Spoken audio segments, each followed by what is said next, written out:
Welcome. Thank you all for coming tonight. I am really appreciative of you all being here.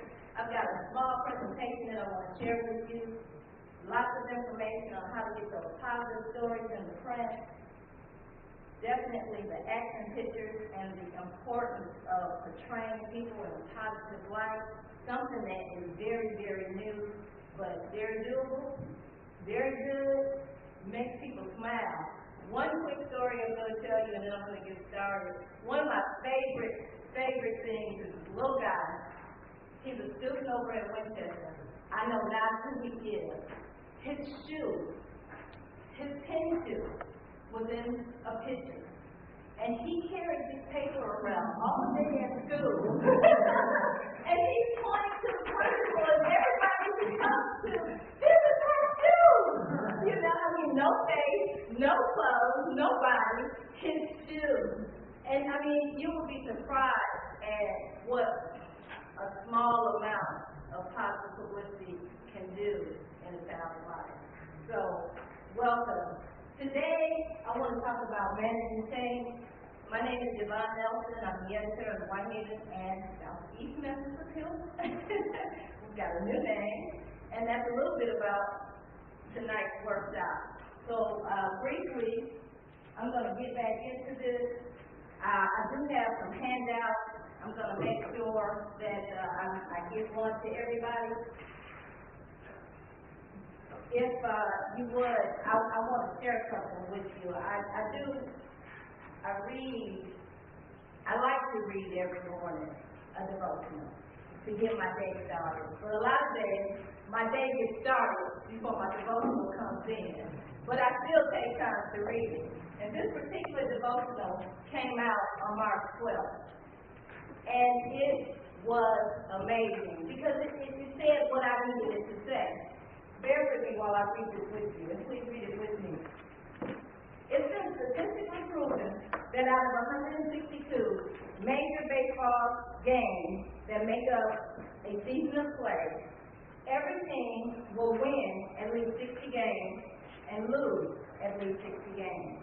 In other words, the worst team will still manage to win 60 games, and the best team will still manage to lose 60. It's what happens with the other 42 that makes or breaks the season. It's an interesting way to think about a baseball season, and another reason why I think baseball is a lot like life. Now, this is written by John Fisher.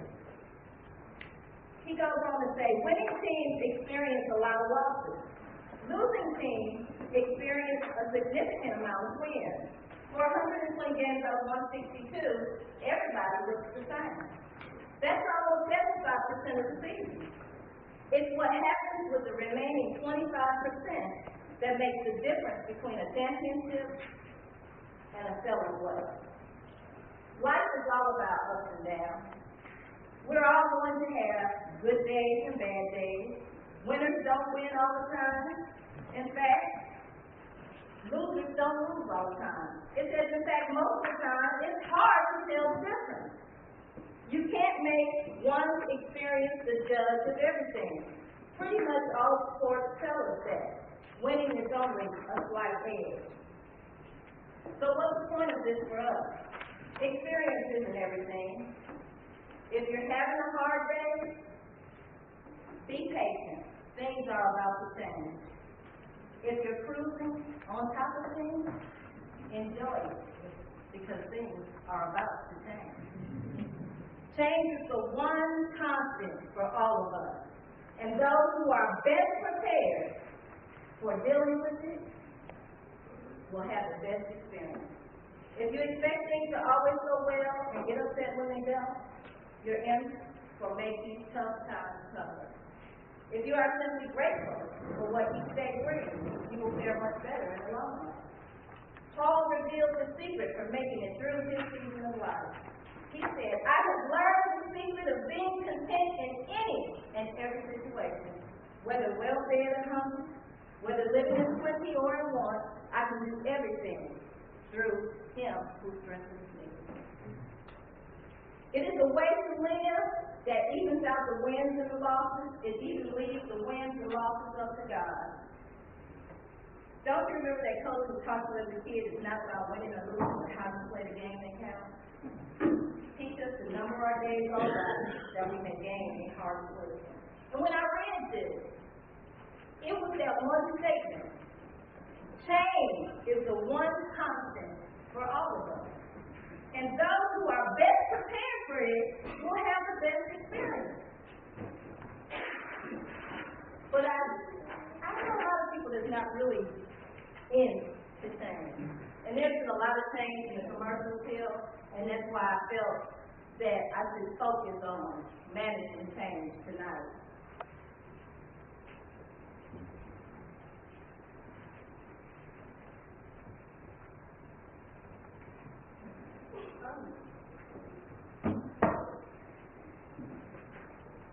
The Whitehaven and Southeast Memphis appeal now covers zip code 38109, 38109, 38114, 38115, 116, 118, and 141.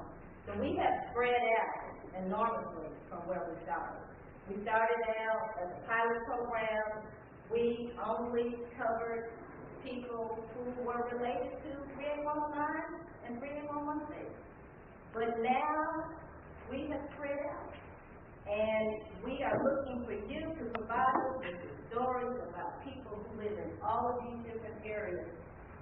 And I have the email address up there, mylife@whitehavenappeal.com, and some cards on the table, because I want you to send those stories to me.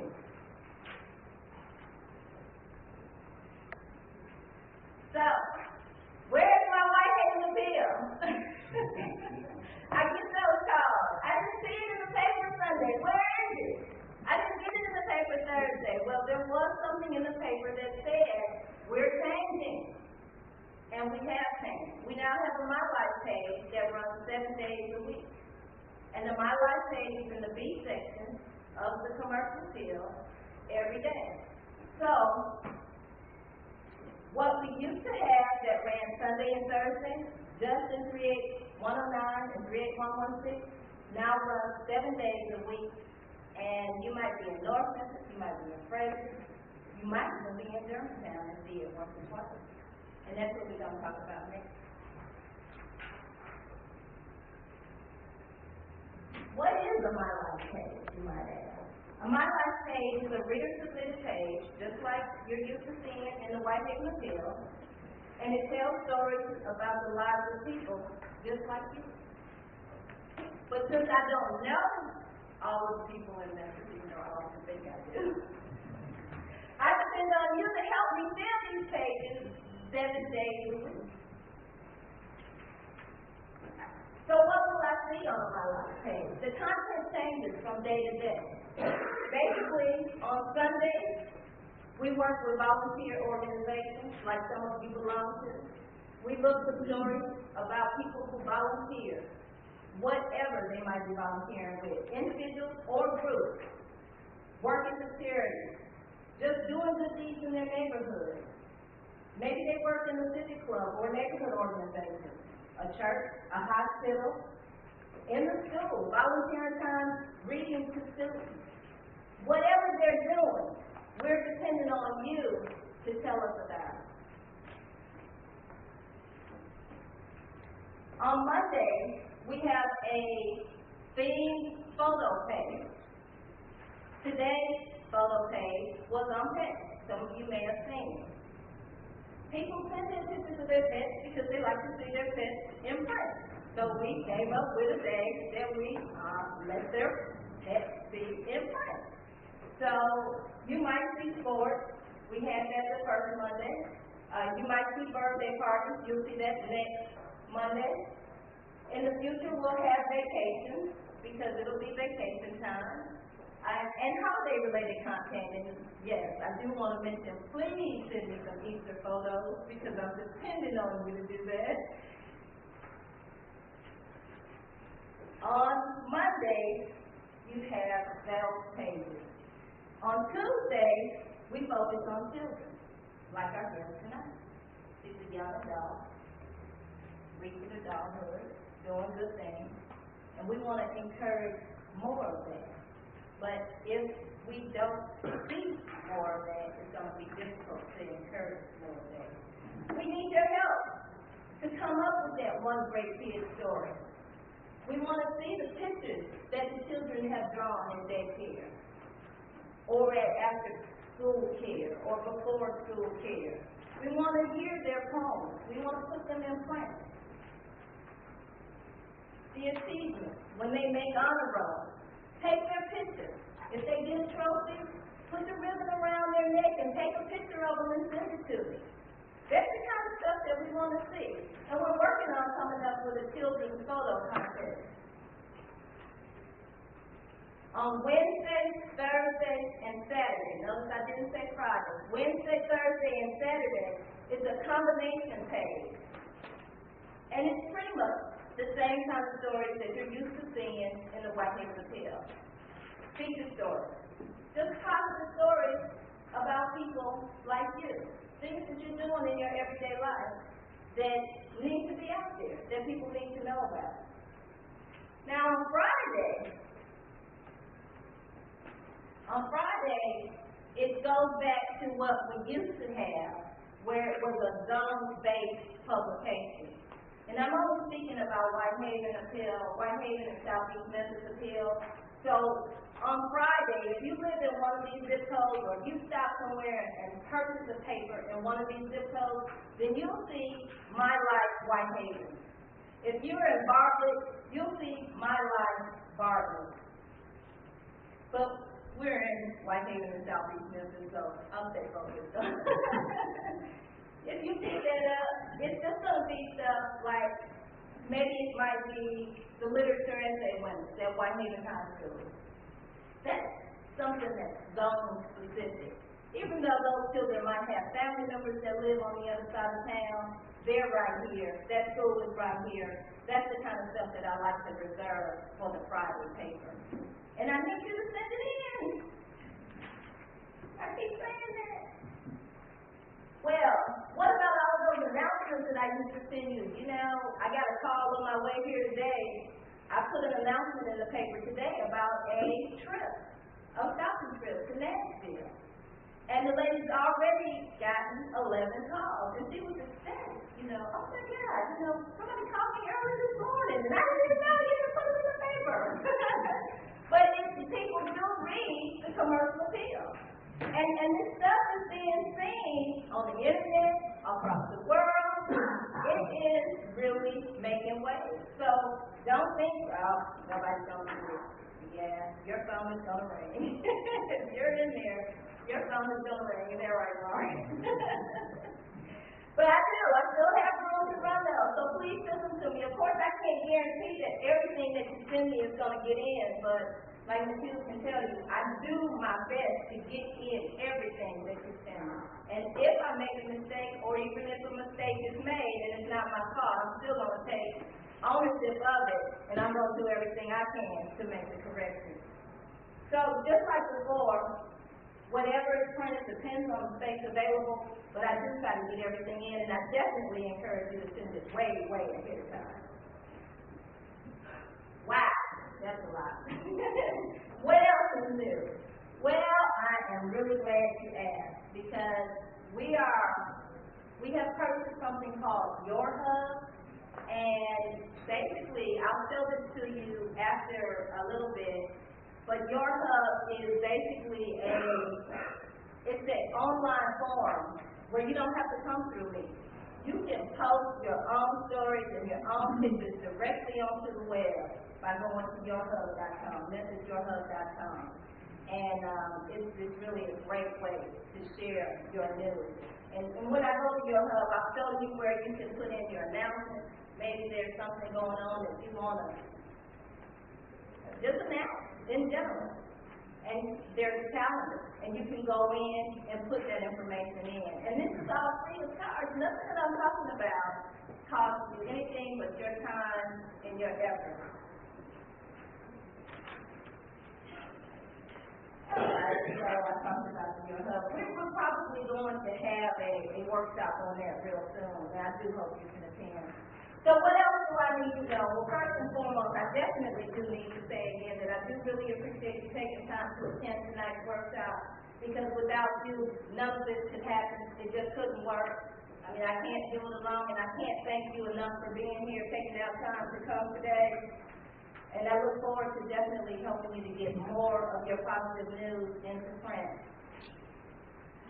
I also need to make sure that everybody signs in and gives me an email address, because I love to send emails about these meetings. All right, and we do have some other information about the workshops that we had in the past that I just want to take a few minutes and just go over a few things, because it's really different. The whole concept of you writing a story, taking a picture and sending it into the newspaper, it's like it's really new. It's not something that you're used to, but it's not that bad, because that's what I'm here for. I'm not here to write the story for you, but I am here to make sure that when they get in the paper, it's something that you're going to be proud of. And that's really what I like to do. In the past, in January and February, we kind of briefly touched on a few things like timeliness. I had a lady call me today. She wanted to know if she could get in a story about Black History Month. And as much as I hate to say no, I really had to, because I'm looking at the end of March, and I'm working in April. And even though, you know, it's a good thing, it's not timely. So I told her I'd love to hold on to it till next year and you know, get with you about January, and then we can get something in. Of course, the sooner the better on upcoming events, things run as space permitted. It's okay to call me and say, hey, Yvonne, you didn't send me back an email. Did you get my email? Maybe I didn't. So it's okay to call me. Press releases, I can't say this enough. I get press releases without information, and I might take the time, if I can, to get the missing information, but everybody doesn't do that. So if you send a press release, definitely make sure you cover who, what, when, where, why, how, and include a contact, at least one contact person, at least a number. Because we have to verify things that we put in the paper, and if we can't verify it, 9 times out of 10, it's not going to go in. I had somebody send me something about, I don't know, a sorority that was doing a fundraiser, and it was going to be at a particular event, but they didn't have the address. Okay, so does everybody know where this particular event is? No. And then I go and do a search, and I can't find the address. So I called back and I said, please help me find this address. Well, they didn't help me find the address, and it ran. But how many people didn't come because they weren't actually sure where it was at? So I will go that extra mile, but sometimes I'm not always successful. So please, when you send information in, try to make it complete. And I talked about a definition of a press release. A press release should be a concise, complete description of an upcoming event, a timely report of the event that just occurred, notification of important personnel or procedural changes in an organization, or other news or feature tips. Press releases are most often used to share non-news breaking information with newspapers, and they can say ideas or remind you about something, you know, like those little e-bites that I keep in your email. Protocol. This is something that's kind of like, I don't really expect you all to know it, but if I don't say it, then of course you won't know it. We never say first annual in a commercial appeal. If it hasn't already happened, it's not an annual event.